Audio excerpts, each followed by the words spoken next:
ahí donde están ustedes. Mi posgrado lo he hecho en San Marcos. Tengo un diplomado en gestión de servicios de emergencia y también un diplomado en administración y gestión pública. Soy ahorita la subgerente de la Escuela de Emergencia de Salud y el día de hoy vamos a tratar sobre las emergencias más frecuentes en diabetes mellitus, ¿de acuerdo? El día de hoy vamos a ver este índice que lo vamos a ir desarrollando en el transcurso de la teoría. Pues nosotros sabemos que el páncreas tiene una función exocrina y otra endocrina, ¿no? ¿Cuál es la función para regular nosotros la glicemia a través del páncreas? ¿Exocrina o endocrina? A ver, doctor. Endocrina. Endocrina. ¿Está de acuerdo, doctora?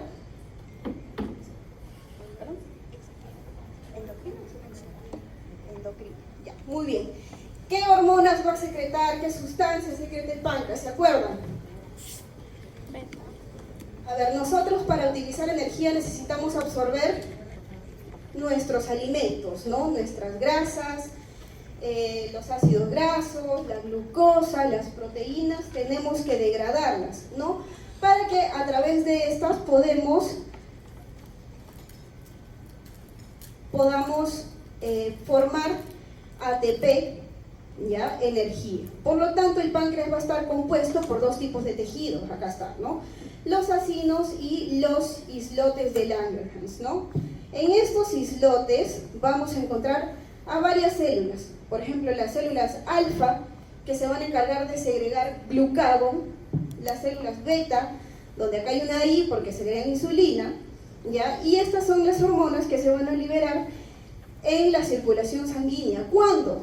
Nosotros comemos y automáticamente cuando comemos se va a elevar nuestra glicemia, ¿no? Y una vez que se eleva la glicemia, tenemos que regularla a través de estas hormonas, ¿no? Acá hay hormonas reguladoras. ¿Cuál es la hormona que va a ser hipoglicemiante? A ver, doctora. La que baja la glucosa. Insulina, claro. Si la insulina es una hormona hipoglicemiante, pues, ¿cuál va a ser la hiperglicemiante? Claro, su contraversa es el glucagón, ¿no? Por lo tanto, las hormonas reguladoras se van a encargar de regular toda la glicemia, ¿no? Cuando la insulina baja, pues las otras tienen que subir. Y en su contraparte también cuando el glucagón se eleva, pues la insulina tendrá que bajar la glicemia, ¿no? Y esto es lo que va a pasar tanto en la cetoacidosis diabética y el estado hiperosmolar. Ambas van a ser las emergencias más frecuentes y mortales en un paciente con diabetes mellitus. Estoy hablando de las emergencias, ¿ah? No estoy hablando de las complicaciones tardías, las complicaciones microangiopáticas, ni nada de eso. Por lo tanto, ¿qué es lo que van a realizar las catecolaminas? Estas mantienen las glucosas en los pacientes que están en situación de estrés, ¿no? La adrenalina va a inhibir la liberación de insulina y de esta manera se va a promover la glucogenólisis, ¿no? En el ejercicio se inhibe la liberación de insulina y esto va a reducir el pasaje de la glucosa hacia las células musculares. La hormona de crecimiento, que es otra de las hormonas reguladoras de la glicemia, pues aumenta la síntesis de proteínas, moviliza los ácidos grasos del tejido adiposo y también va a antagonizar los efectos de la insulina. También va a reducir la captación celular y el consumo de la glucosa. Y el cortisol va a estimular la gluconeogénesis, ¿no? Va a aumentar también la producción hepática de glucosa, reduce la reutilización tisular de glucosa y también se va a aumentar durante situaciones de estrés, trauma, dolor, cirugías, ansiedad, etc.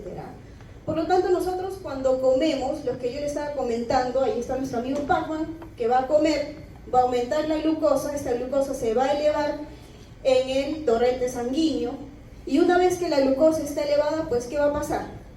Va a actuar la insulina, ¿no?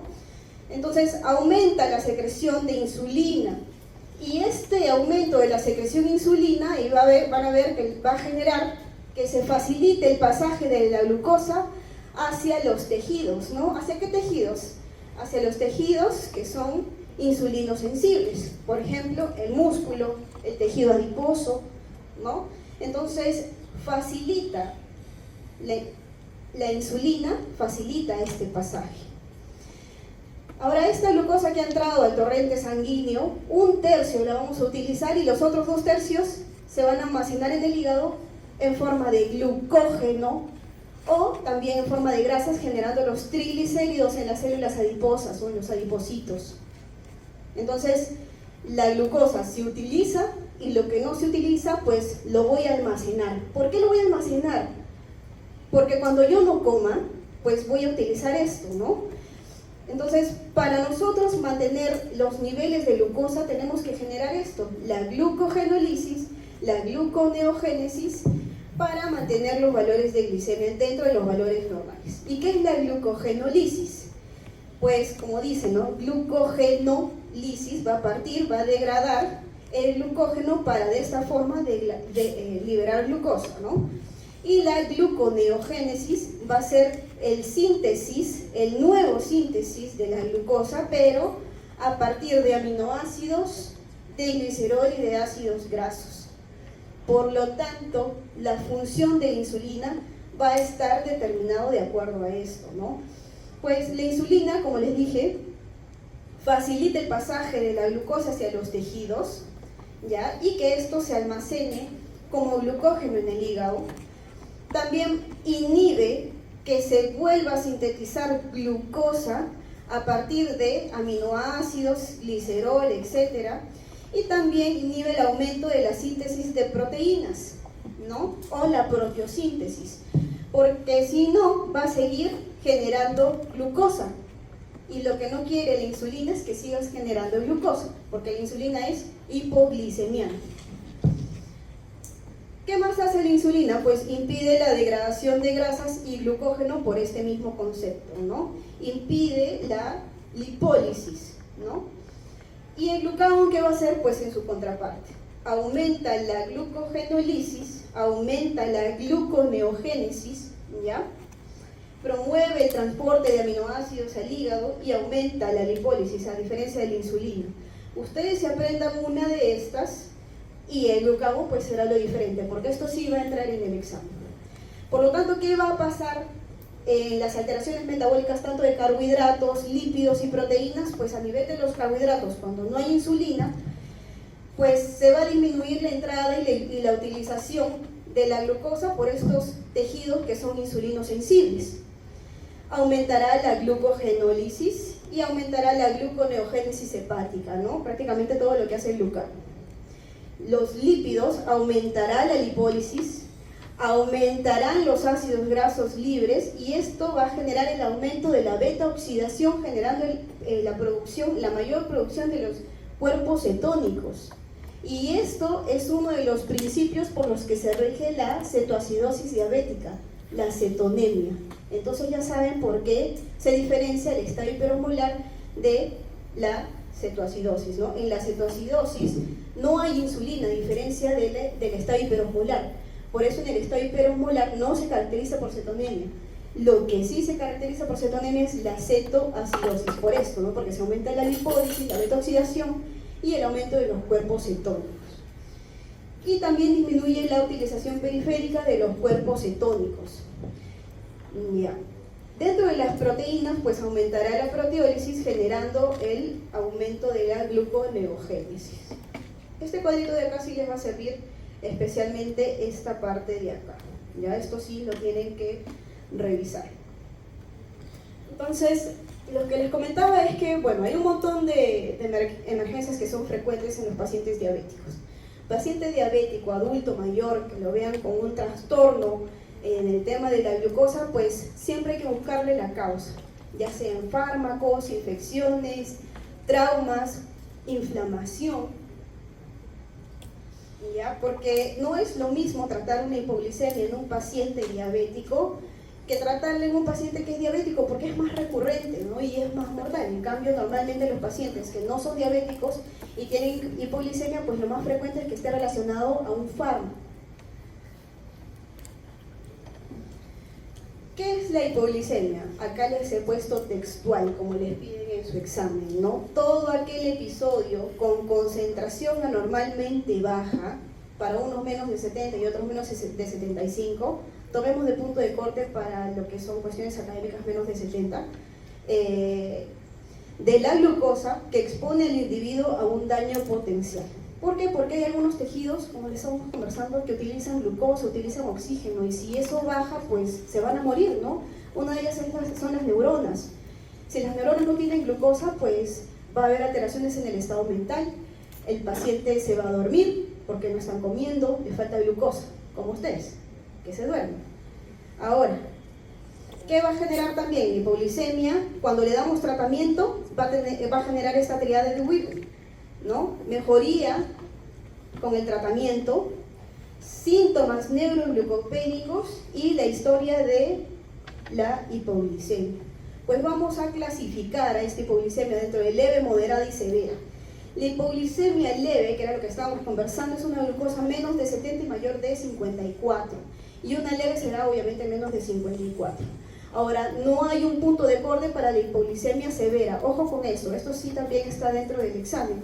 No hay un punto de corte para la hipoglicemia severa, más que la historia de que el paciente tenga hipoglicemia menos de 70 con algún trastorno neurológico, ¿ya? No es igual tener un paciente con glicemia de 68 y esté conversando así como nosotros y que de repente diga, ay, tengo hambre, están que me tiemblan las manos, estoy sudando, o está con ansiedad, a que venga otro paciente con una glicemia de 68 y que venga en coma. Es lo mismo en los valores de glicemia, pero el estado mental, un trastorno de conciencia es diferente. Si el trastorno de conciencia está comprometido, pues ojo con eso, ese paciente en cualquier momento puede morir. Ese cerebro se está viendo alterado, esas neuronas están viendo alteradas. ¿Y cuáles son los síntomas neuroglucogénicos y los síntomas neuroglucopénicos? Pues aquí se le he puesto un rojito porque anteriormente me acuerdo cuando tenían la astucia de poner los profesores de las preguntas del examen en rojo, pues vamos a ponerlos también en rojo, ¿no? ¿Cuáles son los síntomas neuroglucogénicos? Pacientes que hacen temblores, palpitaciones, sudoración, ansiedad, hambre, náuseas y hormigueo. ¿Y cuáles son los síntomas neuroglucopénicos? Ojo con esto, pacientes con dificultad para concentrarse, confusión, debilidad, somnolencia, cambios en la visión, dificultad para hablar, cefalea, mareos, convulsiones y coma. Ojo, no es lo mismo glucogénicos o autonómicos que los neuroglucopénicos. ¿Y cuál va a ser el tratamiento para los pacientes con hipoglicemia? Pues primero hay que reconocer los síntomas del paciente, ¿no? Confirmar con un hemoglucotest o con una glucosinta que el paciente está haciendo hipoglicemia, ¿no? La glucosinta no se demorará ni 10 segundos en darte el resultado.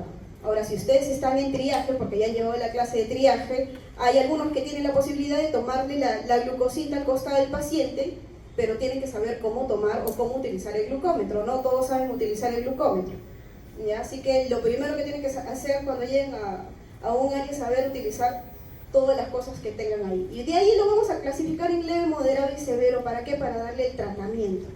Por ejemplo, en las hipoglicemias leves, pues le vamos a dar una digestural de 15 a 20 gramos de carbohidratos, lo que da equivalente prácticamente a unos 3 caramelitos de limón, prácticamente.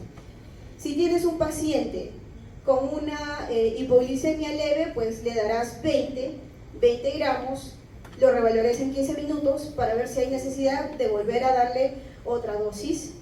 Y si es severa, pues si no tienes una vía, en ese momento una vía endovenosa permeable, pues habrá que colocarle intramuscular, ¿no? O subcutáneo.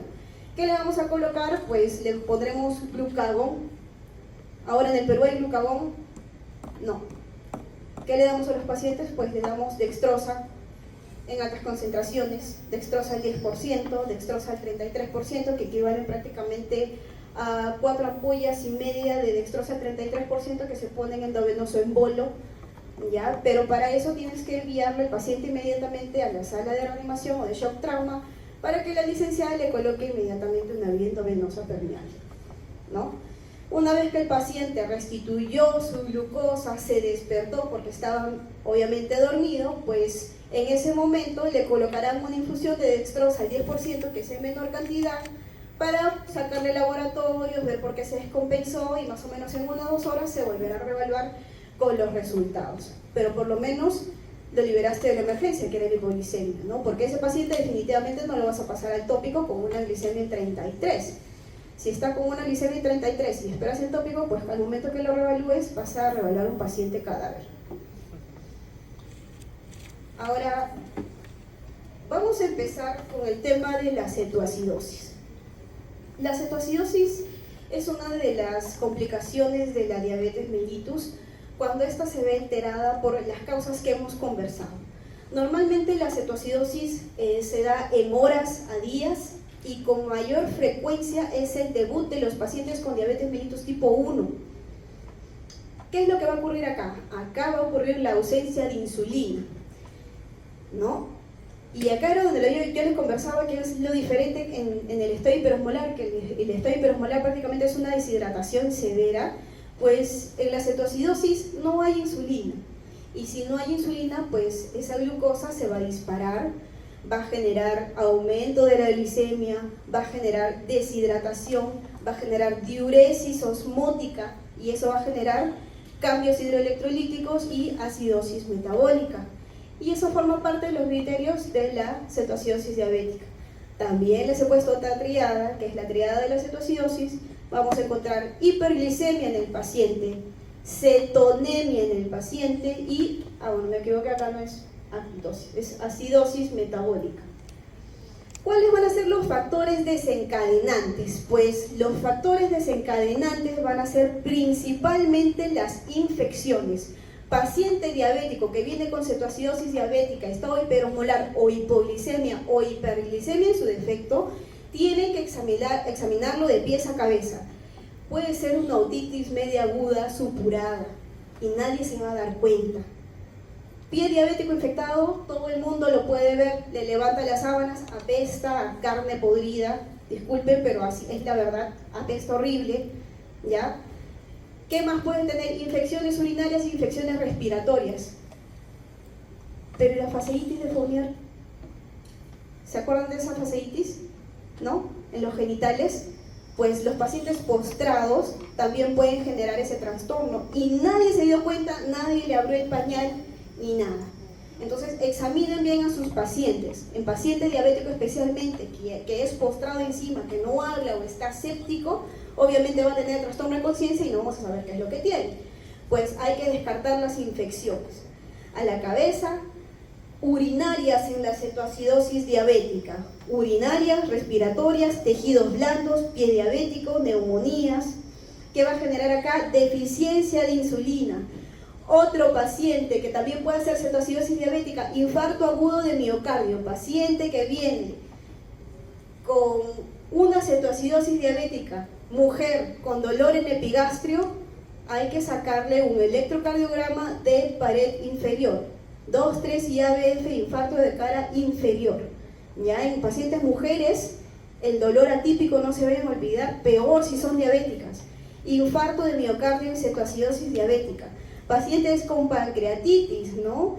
Estados inflamatorios, colecistitis, isquemia intestinal, trombosis mesentérica. Ingesta de alcohol también te va a generar cetoacidosis diabética. ¿Ya? No se vayan a olvidar de la triada y de la ausencia de insulina para que recuerden un poco su fisiología de qué es lo que hace o no la insulina. ¿Ya? Pasemos entonces al estado hiperosmolar hiperglucémico. Ven rapidito, al toque nomás. El estado hiperosmolar hiperglucémico, pues a diferencia de la cetoacidosis, no va a ser en horas y días. Esto se va a dar un trastorno de días a semanas y más va a ser frecuente en los pacientes adultos mayores, ¿ya? Y con que tengan diabetes mellitus tipo 2, estos pacientes hacen debut con estado hiperosmolar hiperglucémico. Acá, ¿qué es lo que va a ocurrir? Pues el paciente tiene insulina, pero acá se va a aumentar la resistencia a la insulina.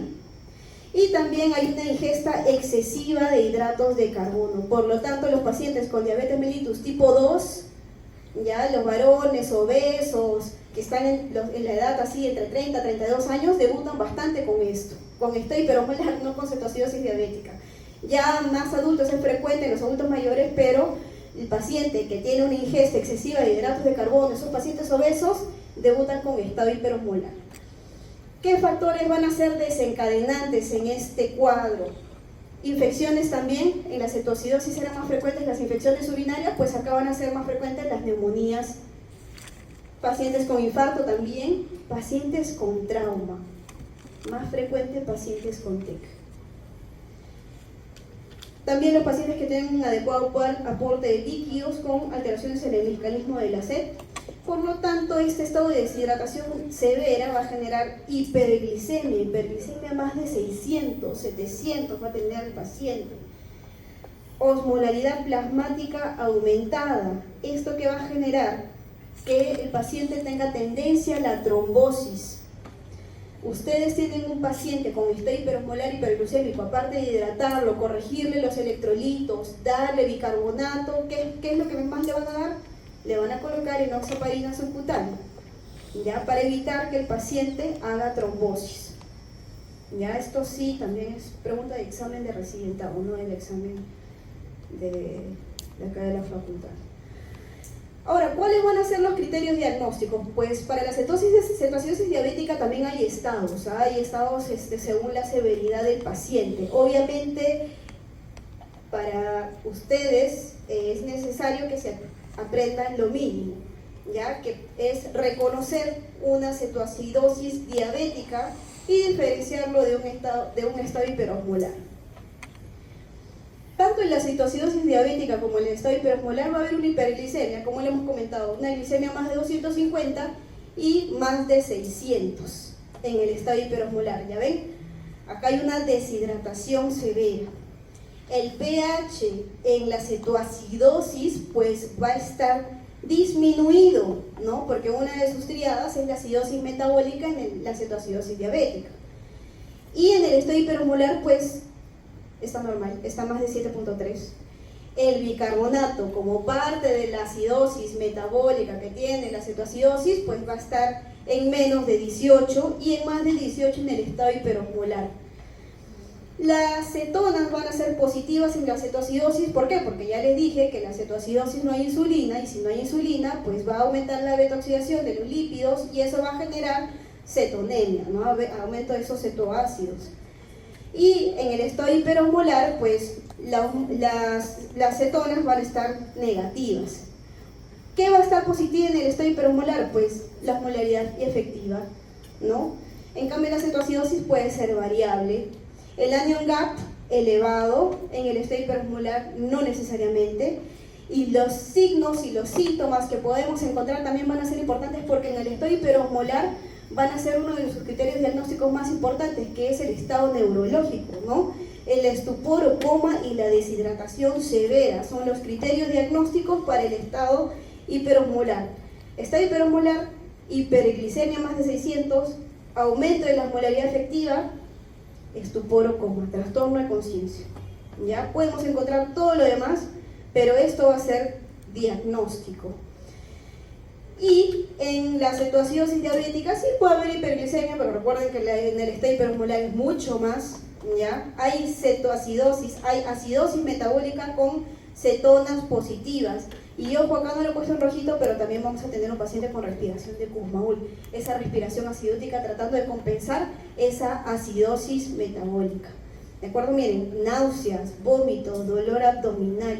Podemos encontrar un paciente hipotenso, taquicárdico, también está deshidratado, pero esto es una deshidratación leve moderada. En cambio, en el estado hiperosmolar es una deshidratación severa. El paciente viene seco, literal. Él viene hecho una pasa. ¿Cuál va a ser el tratamiento? A ver, vamos a ver.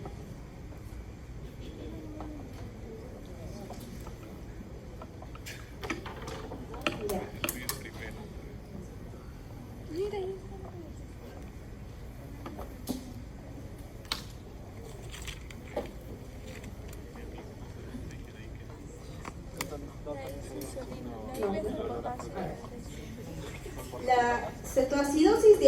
hiperosmólica y el estado hiperosmolar prácticamente tienen el mismo tratamiento.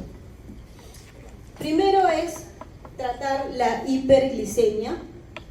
En segundo lugar, tratar la deshidratación, corregir el trastorno hidroelectrolítico y tratar también el factor desencadenante del paciente, de este trastorno. Pues, ¿cómo vamos a hidratar al paciente? Primero tenemos que ver si el paciente está en un estado de deshidratación severa o en shock hipovolémico, ¿no es cierto? A ver, la doctora Catherine Mendoza. Catherine. Hola, Catherine. ¿Cuántos tipos de shock conoces? Cuatro. ¿Cuáles son los...? A ver, dime un tipo de shock. Laura Huamancasa. Ya, perfecto. Martel Luisa Gómez. Cardiogénico. Muy bien. Stephanie Gaspar. Otro. Distributivo. Falta uno. A ver, el último. Sol Villas Coa. Suaznavar. José Suaznavar. Karen Valenzuela. Falta un último tipo de shock. Obstructivo.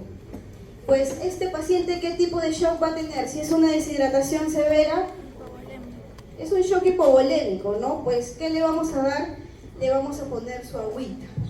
¿Qué le vamos a poner? Pues, una solución, un clorhidrito de sodio, podemos ponerle a 0.9, 0.45, pero esto de qué va a depender de nuestro sodio, ¿no? Ahora, si el paciente está en un estado de deshidratación severa, pues inmediatamente en la primera hora vamos a ponerle un cloruro al 0.9% en 1 hora para la ADA y para los europeos 1.5 litros por hora en la primera hora si el paciente está con deshidratación severa, está taquicárdico, con trastorno de conciencia, hipotenso, con mucosas secas, pues le vamos a entregar esto, ¿no? Si no, pues vamos a colocarle sí el cloruro, pero obviamente no en 1 litro por hora, y vamos a evaluar el sodio sérico corregido. Ahora, ¿cómo voy a sacar el sodio sérico corregido? Puedo sacarle de dos formas, ¿no? Utilizando el sodio que me da el paciente en la primera hora, más 1.6 por la glucosa más 100 entre 100. Esto me va a dar el sodio corregido. ¿Cómo podemos corregir también el sodio? Pues por cada 100 miligramos por decilitro que aumente en glucosa, aumentará en 1.6 miliequivalentes el sodio. Cualquiera de las dos nos va a dar un aproximado del sodio corregido. ¿Por qué? Cuando yo corrija mi sodio, si el paciente tiene un sodio normal o un sodio aumentado, pues no le voy a entregar el mismo cloruro a la misma concentración. Voy a tener que bajarle la solución salina a 0.45 y le voy a dar en una infusión de 250 a 500 cc hora, ¿ya? En cambio, si el sodio está bajo, pues sí, le voy a seguir dando el mismo sodio. Si el sodio está normal o está aumentado, no le puedo dar la misma concentración porque esa infusión se la voy a pasar durante todo el día o durante las siguientes 2 horas. Y si le voy a seguir mandando esa misma concentración, pues le voy a llevar una hipernatremia. Y los trastornos hidroelectrolíticos, como la hipernatremia y la hiponatremia, también van a causar trastornos neurológicos. Y la corrección inmediata de estos electrolitos puede causar también edema cerebral. ¿Se acuerdan? Por lo tanto, si mi paciente sí está con un sodio bajo, pues le doy un suero salino a 0.9%, 250-500. Si está normal o aumentado, pues voy a tener que cambiarle y le bajamos la concentración. Ahora, ¿qué más voy a hacer con este paciente? Vamos a ver el potasio. Si el potasio está bajo, si el potasio está bajo, si está normal o está en hipercalemia, ¿vamos a darle insulina o no le vamos a dar? Si yo a un paciente con un potasio bajo le doy insulina, pues voy a barrer con ese potasio, voy a hacer una hipocalemia severa y el paciente va a terminar en paro, todo flácido. Si el paciente está con un potasio normal, pues vamos a colocarle un potasio al paciente en cada litro de solución para llevarlo entre estos valores, en 4 a 5 miliequivalentes. Si el paciente está con hipercalemia, pues le mandamos insulina, no va a haber problema porque ese potasio tiene lo suficiente como para aguantar toda esa insulina que le voy a poner. ¿Ya? Si el paciente tiene hipocalemia, pues nos esperamos un ratito hasta corregirle este potasio, le vamos a retar. ¿Se acuerdan que en el manejo de los trastornos hidroelectrolíticos por hipocalemia, nosotros para reponer el potasio, ya sea por vía periférica o por vía endovenosa, ya nos vamos a demorar por lo menos 1 hora si es por vía central, por CBC, o 2 a 3 horas si es por vía periférica? Si mi paciente está con un potasio en 1.2, ¿qué es lo que voy a hacer? No voy a esperar a que pase 3 horas por vía periférica con su bicarbonato, su lidocaína. Pues de frente le voy a poner su catéter venoso central para reponerle 3, 4 retos al paciente y por lo menos en 4 horas el paciente ya está tranquilo. Si el paciente está con una cetoacidosis, pues también le voy a colocar una vía central para reponerle primero por retos de potasio y luego colocarle recién la insulina cuando los valores estén en 4 a 5, ¿no? Ahora, si el paciente, el tratamiento con insulina, lo que va a hacer es disminuir la glucosa. Hay también no una fórmula, sino es una solución que se llama la solución polarizante. No sé si se acuerdan en hipercalemia. Cuando el potasio está muy alto, pues preparan una solución de dextrosa e insulina para bajar esos niveles de potasio. Es el mismo juego con esto, ¿no? Pues si el potasio está muy bajo, no le voy a dar la insulina, ¿no? Ahora, la insulina no solo va a bajar la glucosa, sino también va a generar que se metabolicen esos cuerpos cetónicos. El hecho que yo le dé insulina a un paciente y le baje la glucosa no quiere decir que revirtió, que solucionó la cetoacidosis, porque todavía hay cetonas en el cuerpo, todavía hay cetonemia, y la insulina va a hacer que nosotros metabolicemos esas cetonas y esa cetonemia pueda disminuir. Si yo le retiro la infusión de insulina antes de revertir la cetonemia, pues el paciente nuevamente va a hacer cetoacidosis y nunca va a revertir.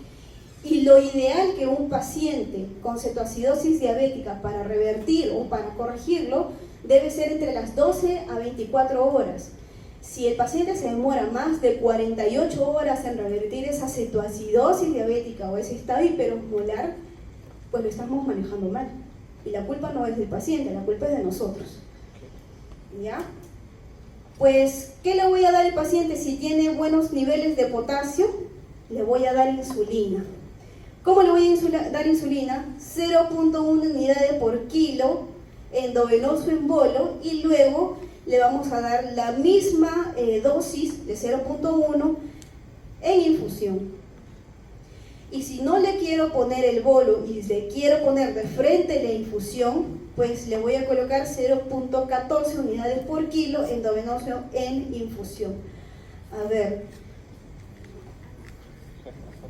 Jocelyn Carito Ferreira. A ver, Jocelyn, ¿cómo estás? Dime, tienes un paciente varón de 70 años.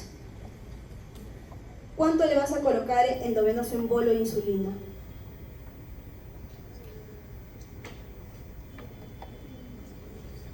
.1 unidades por kilo endovenoso en bolo y 0.1 endovenoso en infusión. Si pesa 70, ¿cuánto le toca a ese paciente? A ver, Grace Balvin. A ver, Grace, ¿cuánto le toca a ese paciente? 7 unidades internacionales le toca de insulina endovenoso en bolo. Entonces le vas a decir a la licenciada inmediatamente, hay que colocarle 0.1 unidades por kilo endovenoso en bolo a ese paciente. No, tú le vas a decir a la licenciada, por favor prepárele o canalícele una vía endovenosa y le colocamos 7 unidades endovenoso en polo de insulina cristalina o insulina rápida y le preparamos una solución de insulina a 7 unidades por kilo. O sea, a 0.1 que es 7 unidades en infusión. O sea, ¿cómo vas a preparar la infusión? Ya no estoy hablando del endovenoso. En tu clorurito de sodio de 100 cc vas a colocar 100 unidades de insulina para que la relación sea de 1 a 1.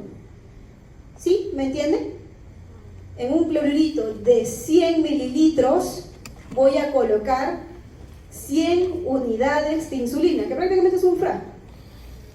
Coloca 100 unidades y cuando tú pases endovenoso en bolo, pues como la relación es de 1 a 1,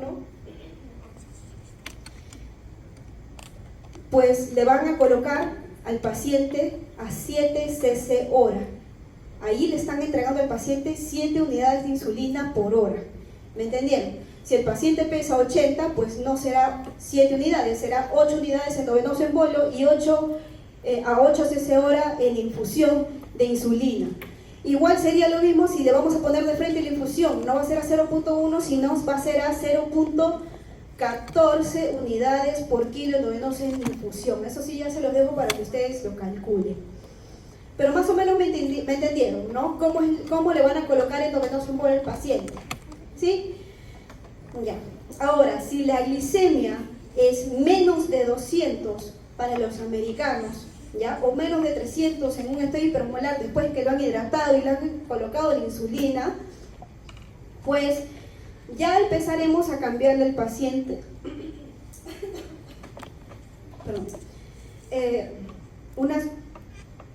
una solución glucosada. Una solución glucosada al 5% con una solución salina 0.45, entre 150 a 250 cc hora, ¿no? Porque no puedo permitir que este paciente tenga la glucosa menos de 200. Recuerden que este paciente viene con unas glucosas elevadas, por lo tanto, no le podemos bajar inmediatamente la glucosa. ¿Qué es lo que voy a hacer con la insulina? Con la infusión de insulina se la voy a bajar automáticamente, se la voy a suspender si el paciente después de la primera hora está con 150, le voy a suspender la infusión de insulina.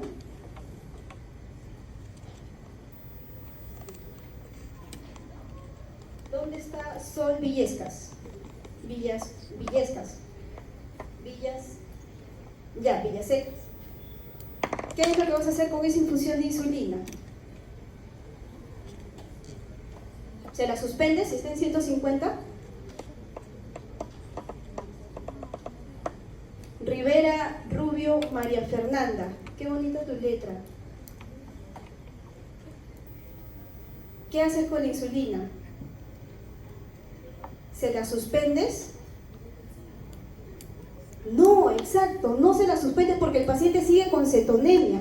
Si no ha revertido la cetonemia o no sé si ha revertido la cetonemia, pues ¿qué es lo que voy a hacer? Si la insulina estaba en 8 cc hora, pues la voy a pasar a 0.02 o 0.05 unidades internacionales por kilo por hora. En otras palabras, de lo que estaba en 8, lo voy a disminuir a 4 cc hora, a su mitad, ¿no? O a su 25%, a 12 cc hora, pero no se la voy a suspender de insulina. Entonces, si la glucosa está en menos de 200 para la ADA o para los europeos menos de 250 o en el estado hiperosmolar que viene con una glucosa de 700, el paciente se encuentra con glucosa en menos de 300, pues le colocaré una solución, una glucosada, ¿ya? Entre 150 y 250 cc, un poquito menos de la primera solución, y la infusión de insulina se la disminuiremos a la mitad, ya para mantener las glicemias entre estos valores, entre 150 y 200. Entre esos valores tiene que estar la glicemia. Si la glicemia no va a disminuir en la primera hora entre 50 y 70, ¿qué es lo que voy a hacer? Pues primero voy a duplicar esta infusión de insulina. Si estaba en 8 cc hora, pues y sigue, o sea, estábamos en un paciente con 300 y está en 255, o sea, no ha bajado absolutamente nada, pues lo que voy a hacer es aplicarle, duplicar la infusión de insulina, o sea, colocarle a 16 cc hora, o colocarle un nuevo bolo de 0,14 unidades internacionales por kilo endovenoso en bolo. Esto, y acá es importante, por si acaso, ¿ah? ¿Y qué es lo que va a pasar si el paciente tiene una acidosis metabólica severa, un pH en menos de 6.9 o un bicarbonato para otras literaturas en menos de 5? Solo para esto, pues vamos a colocarle bicarbonato en 1 a 2 mil equivalentes por kilo en 2 horas, pero esto añadido a su hidratación, o a 100 mil equivalentes por kilo endovenoso en 400 mililitros de agua estéril, asociado también con una ampolla de cloruro de potasio, porque recuerden que también pueden barrer con el potasio, por eso hay que monitorizarlo cada 2 horas. Eso es todo, tanto para la cetoacidosis y el estado hiperosmolar. Para la hipoglicemia, dextrosa al 33%, 4 ampollas y media endovenoso en bolo.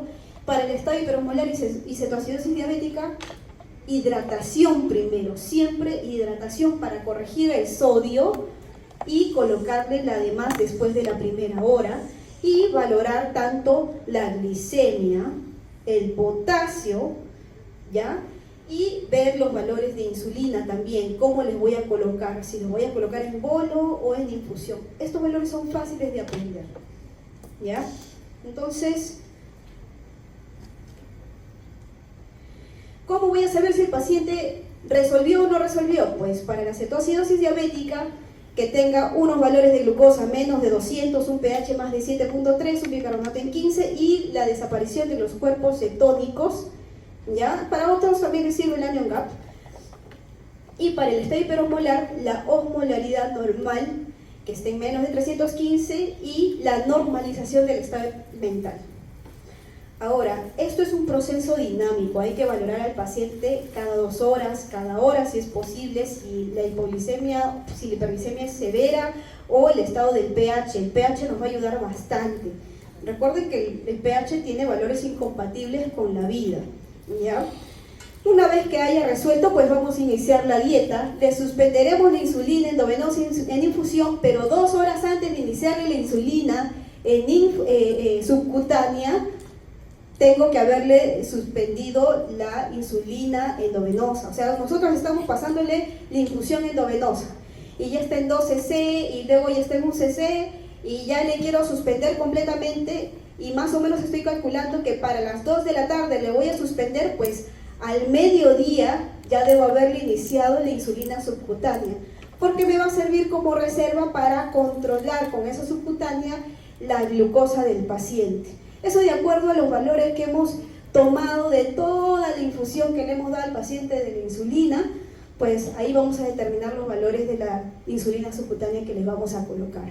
No se vayan a olvidar que dentro de las complicaciones del tratamiento, tanto de la cetoacidosis diabética como el estado hiperosmolar, están la hipocalemia, la hipoglicemia y el edema cerebral. No se rían, no se burlen. Pasar el bicarbonato endovenoso en bolo rápido también está descrito como edema cerebral, por si acaso. Saquen una hoja para su último examen y vamos a ver.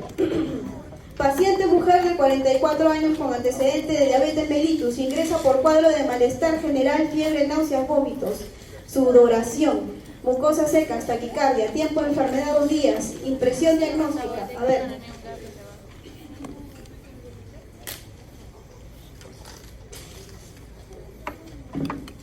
Víctor Alonso, a ver, cuéntame, ¿cuál es tu impresión diagnóstica? Ahí está.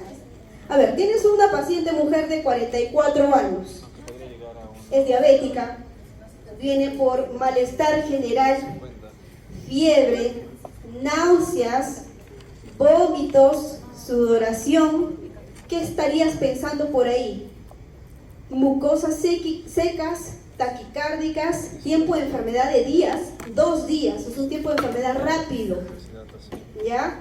La glucosa está en 550, apúntenlo bien, glucosa en 550, pH 7.15, un bicarbonato en 12 y un sodio en 132, potasio está en 5, el cloro está en 100. Impresión diagnóstica, Víctor Alonso. Es una acidosis metabólica, muy bien. ¿Qué más? Recuerden que en la emergencia normalmente nosotros nos guiamos primero por síndromes, ¿no? Insuficiencia respiratoria, trastorno de conciencia, síndrome de dolor torácico, ¿ya? Insuficiencia respiratoria como número 1 a descartar. Neumonía, a descartar tromboembolismo pulmonar, a descartar atelectasia, a descartar neumotórax, atención, etc. Nosotros en emergencia definitivamente al ingresar el paciente podemos sospechar en algo, pero no necesariamente llegamos al diagnóstico inicial. Empezamos primero a manejarlo por síndromes. Una vez que ustedes ponen bien ese planteamiento de problemas, de ahí va a salir su plan de tratamiento para el paciente y el RP. De acuerdo a esos problemas, yo le voy a solicitar lo que le quiero descartar. Hay que ser un poquito ordenados. Por lo tanto, este paciente viene por una diabetes mellitus descompensada, ¿será? ¿No? Miren esa glucosa. Ya, esa glucosa está en 550. Con acidosis metabólica, ¿qué podría ser? Tiempo de enfermedad en días, fiebre, náuseas, vómitos, sudoración, mucosas secas y taquicárdica. ¿Qué podría ser? Cetoacidosis diabética. Parwana, Gaspar, Yani.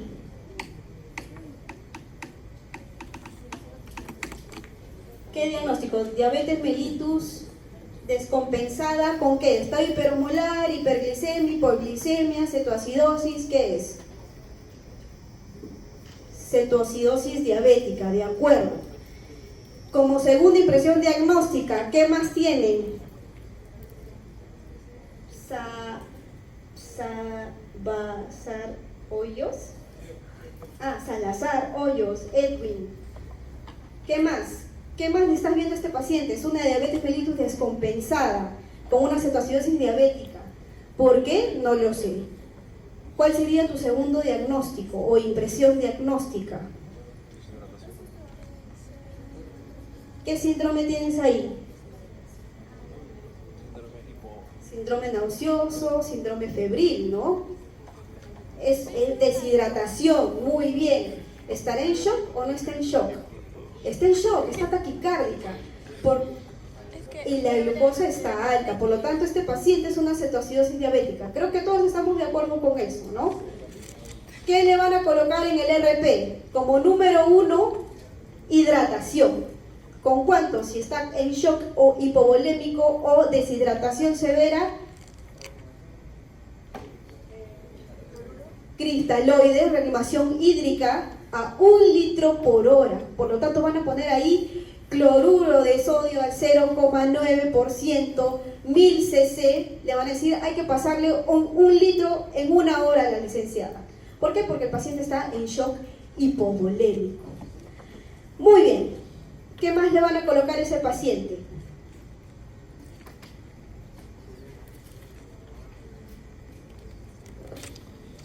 Insulina, carbonato. A ver, ese potasio está... si le colocamos insulina a ese paciente, ¿le podemos colocar o no? Le podemos colocar siempre y cuando a su hidratación le agreguemos una ampolla de potasio. Porque, claro, porque si yo le coloco ahorita la insulina, pues está en una, el potasio no está en una hipocalemia severa, pero puedo barrer con ese potasio. Es algo que esté en más de 5.3, pues ahí en 2 horas lo puedo reevaluar. Pero ahorita justo está en 5, entonces si lo pongo en su hidratación, en buena hora. ¿Le puedo poner reto? Sí, pero en una hidratación puede ir bien ese potasio. Por lo tanto, van a poner como segundo criterio en su RP cloruro de sodio al 0.9% más cloruro de potasio al 20%, que es la ampolla que viene, y todo eso, ¿en cuánto lo van a pasar? ¿Se acuerdan de esto? Esto es lo que les estoy hablando, ¿no? Si está en deshidratación severa o shock hipovolémico, pues ya le estamos colocando, y luego, ¿a cuánto le van a colocar? A 250 y 500, ¿no? Pues este paciente le estamos colocando una ampolla en su hidratación a 300 cc hora prácticamente, 300 cc hora para que pase en las siguientes horas. Le vamos a colocar insulina, pesa 70 kilos esta señora, ¿cuánto le tocaría? 7 unidades endovenoso en bolo, y le voy a dejar 7 unidades endovenoso, 7 a 7 cc hora la infusión. ¿Se acuerdan cómo preparar la infusión? Cloruro de sodio al 0.9%, 100 cc más 100 cc, 100 mililitros o 100 unidades de insulina cristalina. Cerramos corchete y vamos a colocar a 7 cc hora endovenoso.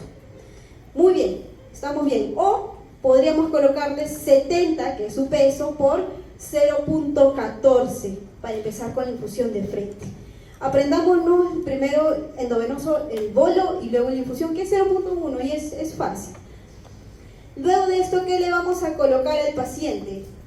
Está con fiebre, está con náuseas, pues le voy a colocar dimenhidrinato, le voy a colocar paracetamol o metamizol. Metamizol me corre un poco de riesgo porque si está en shock o está hipotenso, el metamizol puede hipotensar un poquito más al paciente. Entonces, de repente, si están en una clínica, en la parte privada, sí hay paracetamol de 1 gramo endovenoso y es lo máximo, ¿eh? Pero si están en el Rebagliati, en el Sabogal, en el 2 de mayo, paracetamol endovenoso no hay. Vamos a tener que triturar sobre el paciente si está con un trastorno de conciencia. A ver, ¿pueden sacar de acá el anion gap? A ver cuánto le sale. 20, entonces 25, entonces es una acidosis con anion gap elevado. ¿Se acuerdan la relación o qué patologías te daban acidosis metabólica con anion gap elevado? Cetoacidosis, rhabdomiolisis, aki, sepsis, oxipirroles, intoxicaciones, aspirina, ¿qué más? Acidosis láctica, hiperlactacidemia. Acá no he puesto el lactato, pero este paciente suele con verla, con el shock y el estado en el que está la paciente, pues debe estar con un lactato elevadísimo. ¿Qué más vamos a hacer con este paciente? Miren, a la hora, ¿cómo está esa glucosa? ¿Mejoró o no mejoró? ¿Cuánto estaba la anterior? 550. ¿En cuánto está ahora? 545. A ver, Richard, ¿qué hiciste mal? Richard Asto Díaz. ¿Dónde estás, Richard? A ver, cuéntame, ¿qué vas a hacer ahora? Si tu paciente no ha bajado 50 miligramos por decilitro de glucosa, ¿qué es lo que vas a hacer?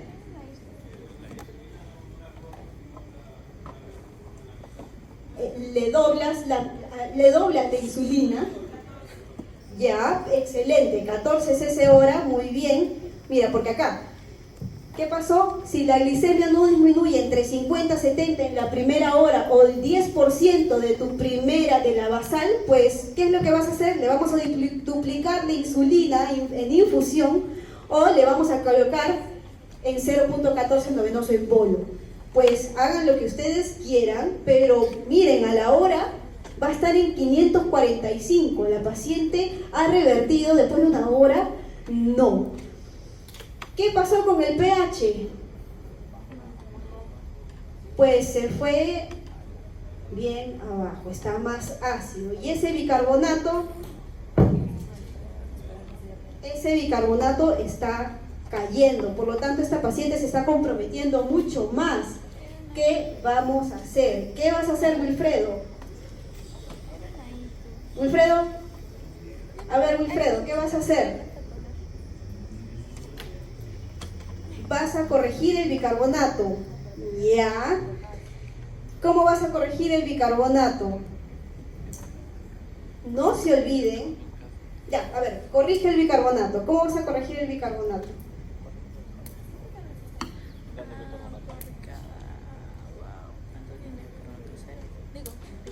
Ya, creo que no les dije, pero para colocar bicarbonato hay fórmulas, ya, pero también hay cómo ponerle infusión, ¿no? La infusión de bicarbonato utilizas 400 cc de agua destilada más 4 ampollas de bicarbonato al 8.4%.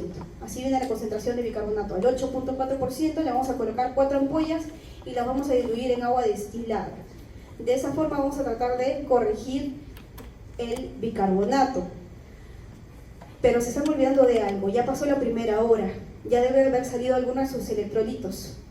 Para yo seguir hidratándole al paciente, ¿qué es lo que necesito saber? El sodio corregido. ¿De acuerdo? ¿Cuánto sale el sodio corregido? A ver, calculen. No sé cómo calcular sodio corregido. A ver, les pongo la formulita. Sodio está en 130. Esta es la formulita. Alguien que lo haga por la fórmula normal y otro que haga la relación de los 100 miligramos por decilitro que aumenta la glucosa y el 1.6 miliequivalentes del sodio. 100 miligramos por electrolito en 400 miligramos. ¿Cuánto sale por la fórmula? Sodio corregido. Ah, ya está. Sodio 130 más 1.6 por glucosa, que es 545 más 100 sobre 100. La glucosa está en 545, ¿ah? 545 por 1.6, 800 más 100, entre 100, más 139.72. Ya. Por la fórmula sale 140 aproximadamente, ¿no? 140. 140, o sea, pongan ahí, el sodio es 130. Sí, 130. Más 1.6 por la glucosa, que es 545 más 100 serían 645 entre 100, 6.5. ¿No? 140 aproximadamente, ¿no? Entonces, el sodio corregido les va a salir en 140. ¿Ese sodio está normal, está aumentado o está bajo?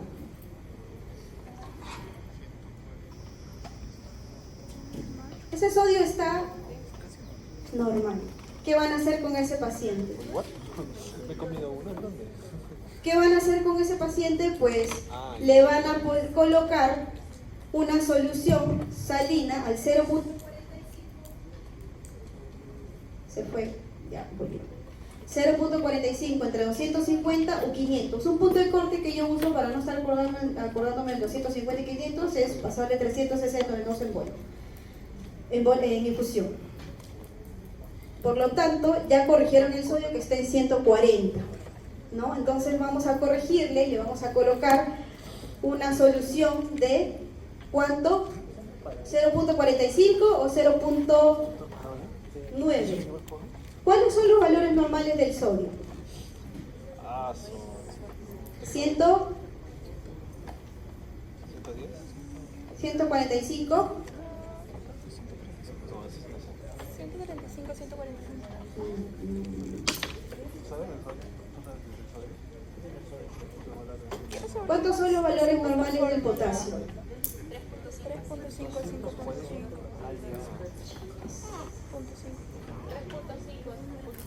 A 5. Ya. Ya, esas son cosas que las tienen que ya manejar un poquito más. Ya tienen que manejarlas bien, chicos, porque el examen les va a venir así para resolver exámenes y se van a confundir un poco. Más si les van a poner fórmulas. Y cuando pasen a su residentado y estén en la emergencia, pues ya no van a tener esto, sino que de repente van a tener que decir a la licenciada qué colocar. Ya, a ver. Isaí Armacanqui, Valencia. ¿Qué más vas a hacer ahí con este paciente? Ya le corrigieron el sodio. ¿Qué más estás viendo alterado en ese cuadrito? pH. El pH, ya lo estás corrigiendo con el bicarbonato. ¿Qué más? El potasio ¿en cuánto está? En 4.3, ¿no? Está normal. Felizmente le pusieron la infusión con el potasio, porque miren, su control está bajando, por lo tanto le vamos a continuar la infusión con potasio, ¿ya? Porque igual están continuando la insulina, y es más, le han doblado la dosis de insulina, entonces cada 2 horas vamos a tener que ver ese paciente. A ver, Armacanqui, ¿qué solicitaría? Mire, este examen de orina ha salido patológico, porque le ha sacado todo, le ha sacado radiografía, tomografía, y ha salido un examen patológico. ¿Qué vas a hacer con el examen de orina? Isaí, ¿qué le vas a hacer? Cultivo, muy bien. Isaí, me debes una. ¿Qué vas a hacer acá, Isaí? A ver. Miren esa glucosa. De lo que estaba en 545, ahora está en 198. Y esta ya no es a la hora, estos son 6 horas después. ¿Qué es lo que vamos a hacer con este paciente? Se nos pasó la mano. ¿Qué vamos a hacer con este paciente? Esa insulina que estaba en 14, pues la vamos a bajar a 7 y luego le vamos a seguir disminuyendo de acuerdo a cuánto baje esa glucosa. El pH, miren cómo corrigió, está en 7.22 y el bicarbonato también corrigió. Entonces esa infusión de bicarbonato no se la voy a suspender, voy a dejar que termine, y una vez que termine recién esa solución, recién se la voy a suspender. ¿Ya? ¿Continuamos con la hidratación o le vas a agregar algo más, Isaí? Le vas a agregar una solución glucosada, ¿no es cierto? Porque está en 198. Y para la ADA, menos de 200, ya deberías iniciarle una solución glucosada, y para los europeos, menos de 250, ¿no? Ese sodio está normal, el potasio está normal, el examen de orina pues está corriendo el urocultivo, ¿no? Por lo tanto, ¿qué vamos a iniciar a ese paciente una vez que le hemos colocado el urocultivo? Pues le vamos a colocar antibiótico terapia, de repente le colocamos estraxona, ¿no? A 2 gramos cada 24 horas, una cefuroxima, tal vez una cefalosporina. Si el paciente está en shock séptico, pues valoraré el uso de repente piperacilina tazobactam, o en su defecto si ha tenido ya una infección del tracto urinario ya en los últimos 3 meses o ha estado hospitalizado, pues hay la probabilidad de que sea una intrahospitalaria nuevamente es alta, ¿no? Y tendría que solicitarle un carbapenémico, de repente un ertapenem, 1 gramo cada 24. Y este es a las 12 horas. A las 12 horas, pues el paciente, miren cómo está esa glucosa. Está en 145, ya la insulina estaba en 3 cc hora, ya la han bajado, ya estaba en 1 cc hora, están a punto de retirarle la insulina. Pues antes de retirarle la insulina, ¿qué van a hacer? 2 horas antes les voy a colocar insulina subcutánea, excelente. ¿Qué más vamos a hacer? Vamos a iniciarle la dieta a este paciente, una dieta hipoglicémica, eso hay que trabajarlo con el servicio de nutrición. Si es hipertenso, pues será hiposódica. ¿Qué más vamos a hacer con este paciente? La hidratación, pues también vamos a ir suspendiéndola, que termine su hidratación. El potasio está en 4.6, ya no hay necesidad de retar ningún potasio. Vamos a continuarle la antibiótico terapia y el hemoglucotés quedará por lo menos cada 2 horas, cada 2 a 4 horas. A ver, Stephanie Gaspar, esa primera gasometría, ¿qué puedes ver? No veo. Stephanie, Sí, no ¿Qué veo. es eso? ¿qué ves en esa gasometría? pH 7.22, potasio en 6.27, sodio 139, Bicarbonato. calcio 2.44, glucosa está imperceptible. Ácido Eso quiere decir que esos valores para esta gasometría están en más de 1000. Ácido acénico. Estado hiperosmolar hiperglicemia. Es un Estado hiperosmolar. estado hiperosmolar. ¿Por qué? Por la glucosa. Por la glucosa. ¿Qué más? ¿Qué otro criterio tienes para el estado hiperosmolar? ¿El pH? Está normal. ¿Segura? La osmolaridad. ¿Y la osmolaridad? ¿Dónde está? ¿Cuánto está la osmolaridad? A ver, calculen la osmolaridad. Alexis, Víctor, Flores, León. ¿Qué pasó? Hola. ¿En cuánto está la osmolaridad? Ay, ¿cómo No, calculo eso? pero- Güey, a ver. No. Alexis, Sí. ¿cuánto está la osmolaridad, Alexis? No lo sé, doctora, no veo. ¿Se acuerdan la fórmula de la osmolaridad? No me acuerdo. Osmolaridad de... Para cuestiones normales y de los que no nos acordamos o no tenemos esas memorias prodigiosas, sería 2 veces el sodio más la glucosa entre 18. A ver, calculen 2 veces el sodio más la glucosa, tomemos el punto de valor 1000 entre 18, ¿cuánto le sale la osmolaridad efectiva? 2 por... ¿Qué dice sodio? 128. 2 por 128. Glucosa 1000 Más 1000. sobre 18. ¿Cuánto vale el sodio? 1000. Más 1000. ¿179? No, Entre 1000 es- 18. No, 1000 es la glucosa. 69. Ay, No, deberíamos de 69. 139 por 2 2 por 128. 2 por 128. Más 71. 1000. Ana Carolina, ¿cuánto te salió la osmolaridad efectiva? Es que recién lo voy a sacar porque no se ven bien los valores. Ah, ya, te lo dicto. Sodio está en 139. Ya, Por lo tanto, ahí vas a poner 2 por 139. 278. Más 1000 entre 18. Solo la glucosa. 71. sería entre... 71. Sí, ¿Seguro? sí. Ya, ahora van a calcular 2 veces el sodio. No, el sodio más el potasio. Sodio es 139 más 6. 145 Ya, 2 veces ese valor. a 290. 290, ¿no? Más 1000 entre 18, 55. Más 290 serían 345. Ya, pero El año pasado tenían esta dificultad porque justo lo que les tomaron fue la osmolaridad efectiva, ¿no? Y lo que hacemos prácticamente es utilizar 2 veces el sodio, que es 140, más la glucosa entre 18 para sacar la osmolaridad efectiva, pero hay otra fórmula que es más exacta que considera el potasio. O sea, al sodio le vas a aumentar el potasio y a ese valor lo vas a multiplicar por 2. 290, a ver. Y esa es un poquito más exacta, solo que normalmente no lo tomamos porque el potasio es tan pequeño el valor que realmente no genera mucha diferencia. Pero acá la osmolaridad te está saliendo en 345. Así que Ana, ¿cuáles son tus criterios diagnósticos para decir que es un estado hiperosmolar? Ana, Sí, sería más de... la osmolaridad está en más de 300, Ajá, más de... está en más de 320. ¿Ya? ¿Qué más? El bicarbonato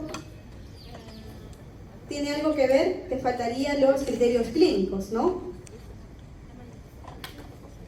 Ya, pero es una cetoacidosis diabética, lo dudo, ¿no? Porque la cetoacidosis diabética normalmente va con acidosis metabólica y este paciente está con acidosis metabólica. Ah, no. Alexa, Ah, no, no. Alexa, Está con... el segundo, pH 7.17, bicarbonato 5, glucosa 614. Diagnóstico, Una cetoacidosis. perdón, Cetoacidosis. cetoacidosis diabética. ¿Por qué? El pH está ácido y el bicarbonato está bajo.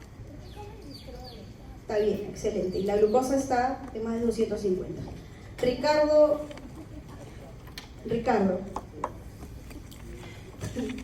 Ricardo, el último. Menos nos vamos. A ver. Yo pH tampoco. 7.42, Ya, eso es normal. bicarbonato 14, glucosa está en 219. No, pero era de manera de... 219. ¿Qué es? 112. No, la glucosa está normal. Está bicarbonato 14, pero el pH está normal. Sí. No, el bicarbonato le dice 7.42, dijo que estaba. Que Esa está forma normal, no la pero... entendí. Ay, La no sé. segunda. Calcula la osmolaridad efectiva. Ah, ya. Si tenía ¿Cuánto dijo que era 545. la glucosa? 252. Oye, ¿por qué los lentes no vemos nada? Sodio 126 más 6 por 2 te va a dar 264. Más la glucosa que está en 219 entre 18, 12. Más 200 te va a dar 212. 276. ¿What? Este paciente estará en una cetoacidosis diabética o en un estado hiperosmolar. ¿Es una cetoacidosis diabética o no lo es? 112 porque la ¿O, glucosa o está qué sola. es? ¿Está dónde está? No, porque el estado O no es bipolar nada. debe estar más de 600 y este está en 250 nada más. ¿O solo es una acidosis metabólica?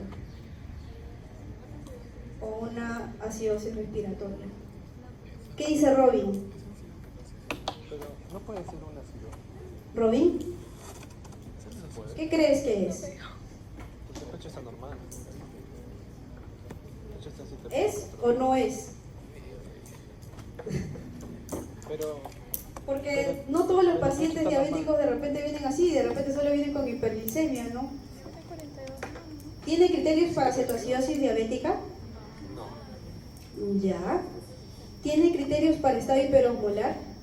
no.